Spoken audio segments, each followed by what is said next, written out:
वसई विरार परिसरात जोरदार पाऊस कोसळत असून विरारमध्ये रात्री डोंगरावरील पावसाचे पाणी थेट रस्त्यावर वाहत आल्याने वाहन चालकांची वाहन चालवताना धांदल उडाली असल्याचे पाहावयास मिळाले।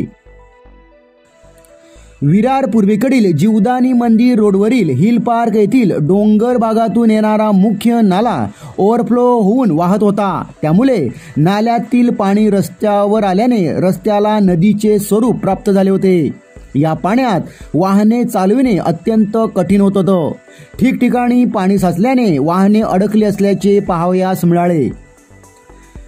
तर दुसरीकडे विरार पूर्वेकडील मुख्य रस्त्यावरील नारंगी फाटा जुना पोस्ट ऑफिस या परिसरात जोरदार पाऊस कोसळल्याने रात्री 11:30 वाजताच्या सुमारास पाणी रस्त्यावर साचल्याचे दिसून आले।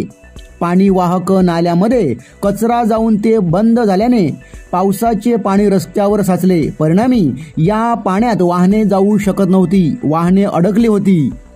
पावसाचे पाणी रस्त्यावर साचल्याने वाहतूक कोंडी निर्माण होण्याची शक्यता लक्षात घेता या भागातील भाजपचे कार्यकर्ते हरीश कोटियान यांनी आपल्या सहकार्यांना घेऊन पाणी वाहक नाले साफ करून पाणी जाण्याचा मार्ग मोकळा करून दिला व वाहनधारकांना सूचना देत वाहतूक सुरळीत सुरू केली। रस्त्यावर अंधार असताना भर पावसात कार्यकर्त्यांनी पाणी जाण्याचा मार्ग शोधत रस्त्यावरील पाणी नाल्यात सोडले व वाहतूक पूर्ववत केली।